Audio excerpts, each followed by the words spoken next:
As Guillermo's taking a seat, I want you to know people are passing out tickets. This is part of a giveaway. We're doing a Google VR giveaway so that you can check out, you're going to get 50,000 of these are being distributed. And then there's very specific experiences from Warcraft, Crimson Peak, and Pac Ram when you go over to the Legendary booth. So you can redeem those. Can I ask a favor? When Tom Hiddleston comes out, ignore him. Yeah, that's... Donald Trump, nothing. It's impossible. Nothing. He's hypnotic. So, let's just really quickly talk before we show some footage. A little bit about Crimson Peak and why you wanted to make it and why you thought it was important to tell. Well, I wanted to create a really classical, lush, lavish Gothic romance. You know, it hasn't been done in a while, and they're always female-centric movies that have very strong protagonists. I have two daughters that are incredibly strong, and my wife is my high school sweetheart, who's incredibly strong. And I really think that many times in some of these movies, the girl ends up being a damsel in distress, and I wanted to create a tale that was a classical Gothic romance. Don't expect a reinvention when at the end it turns out that the house was a spaceship and it was an experiment about nothing. Or it's all a studio and they're shooting a TV show, nothing. It's a straight Gothic romance, but with certain twists are a little more gender liberating, shall we say. And they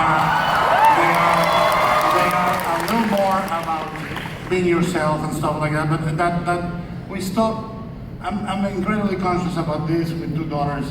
We live in a world that there is a secret gender war, and we have to, as a storytellers, it's our duty to take these great genres and great forms and retell them a little in that conscious way. I wanted it to be scary. and notice I don't use that word that Thomas said. I have huge control.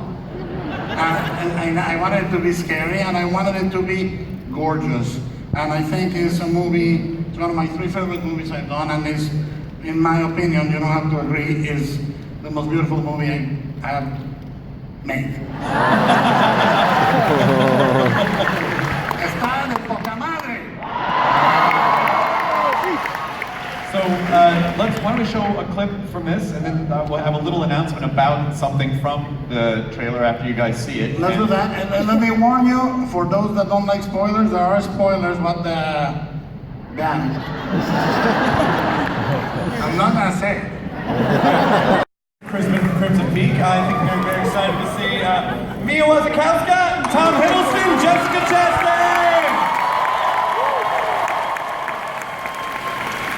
A long walk all the way across. There it is. Welcome. Please. Thank you very much. That is his life. I love you! Oh my God. I always say that if they found him grinding poppies in an alley, they will go, oh, poppies.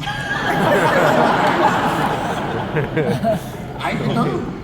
So, you guys, this is the first peek that you've seen at the trailer. Do you want to make an announcement about the Allerdale Hall? Well, we are creating an experience at Halloween Horror Nights at Universal. So, all of you that live in California or partake, I'll see you there. It's gonna be terrifying and cool. Excellent.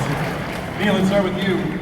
What can you tell us about your character? What was the experience like being on set? I mean, the environment is so immersive.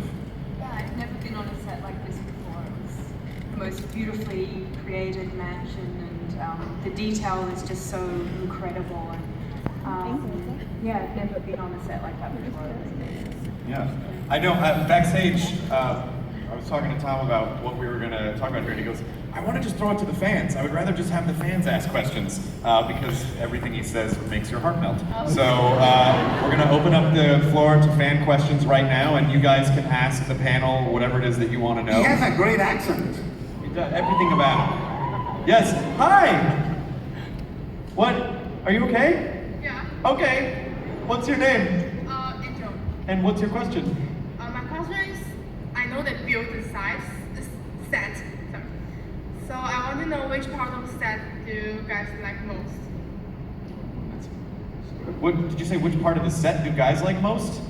Yeah, sorry about that. That's okay. Just lean closer to the microphone. We can't really hear you. Like which part of the set do you guys like? Which part of the set do you guys like most? Like, what's your favorite part of it? Is it the acting, or is it this? What do you love? Of the physical set, you mean?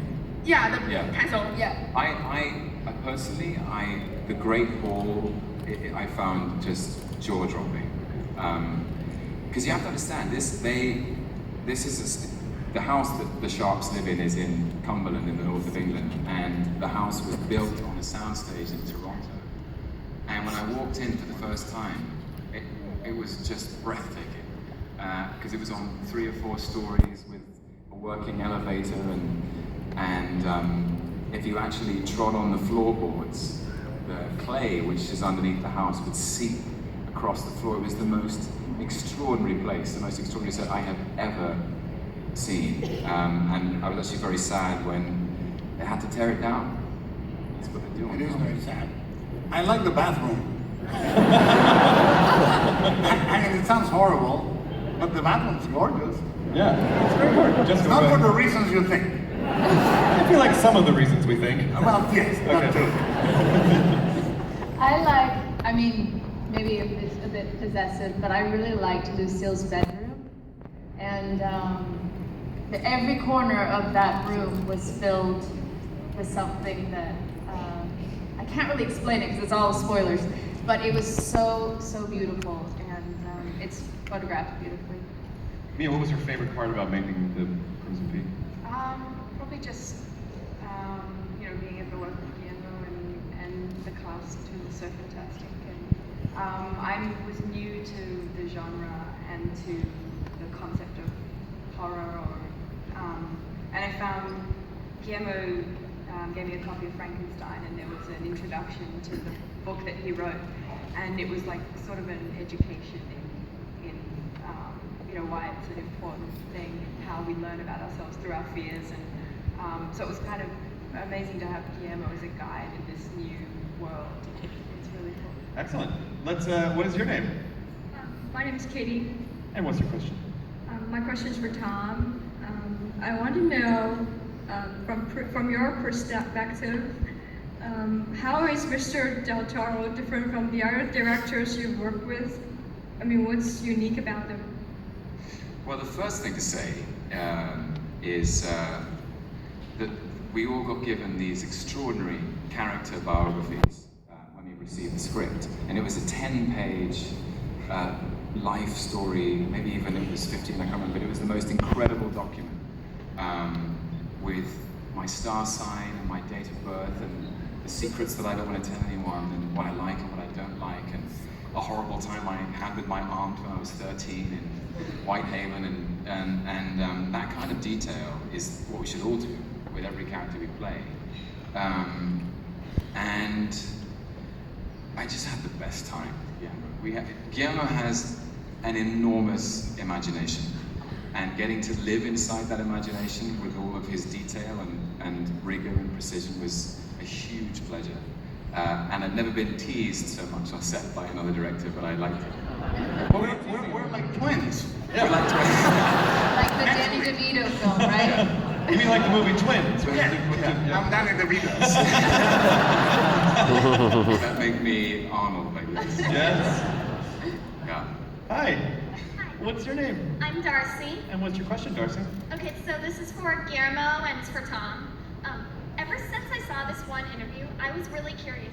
What was the difference between the original version of Thomas Sharp and the one that was rewritten after Benedict dropped from the cast?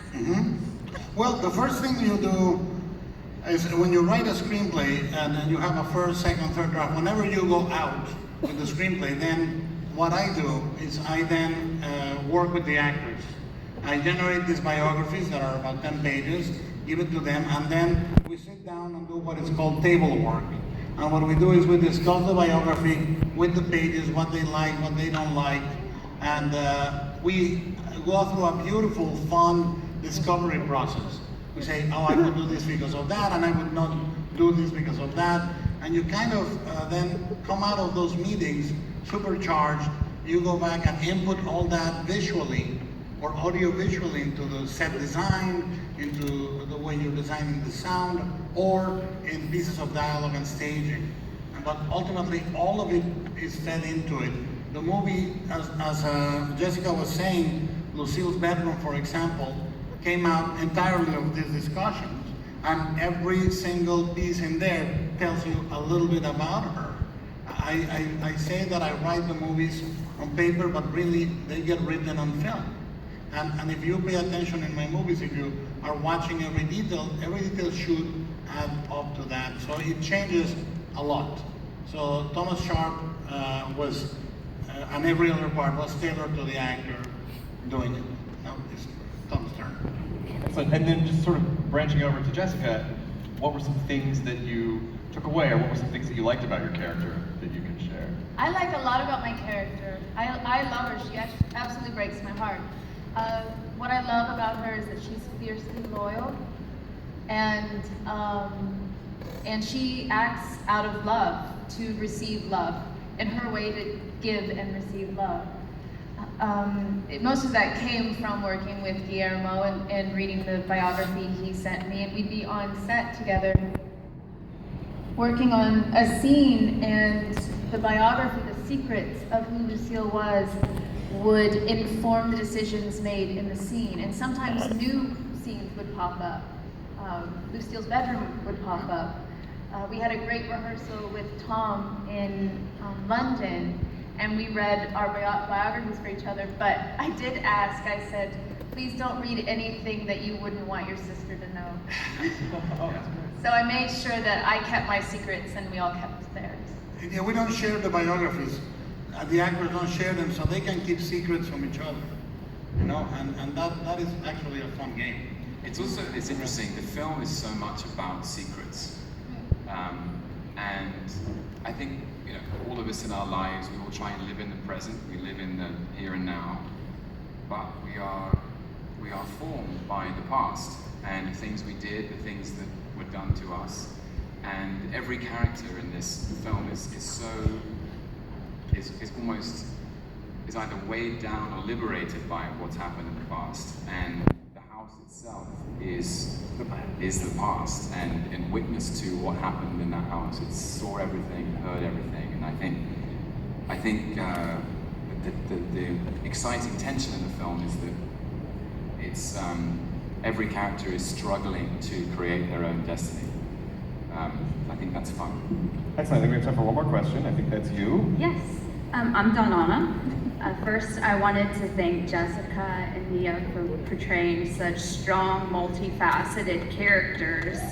And I wanted to thank Tom and Guillermo for just supporting them and giving them that spotlight.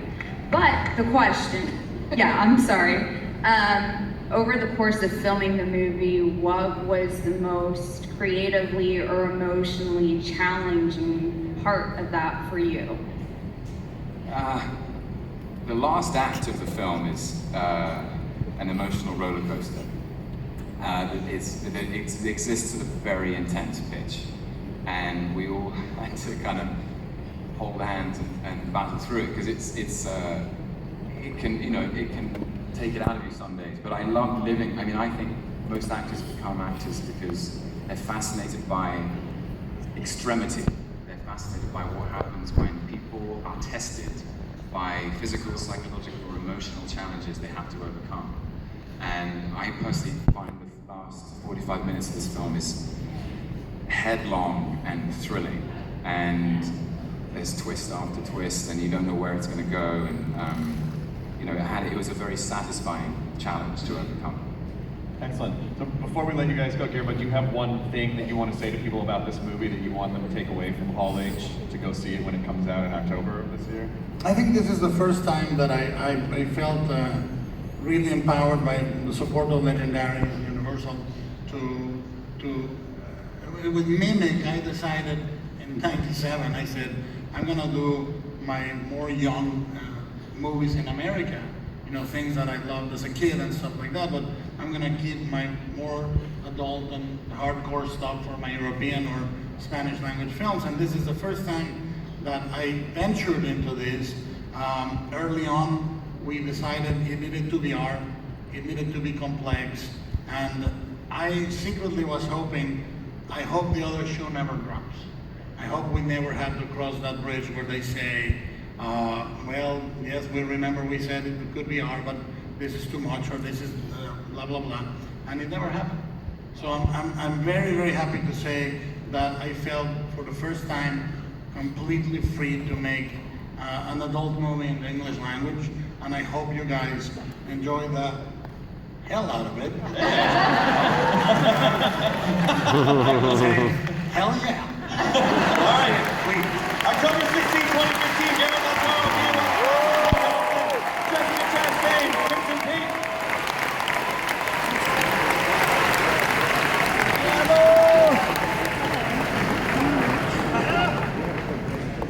Excellent. There they go.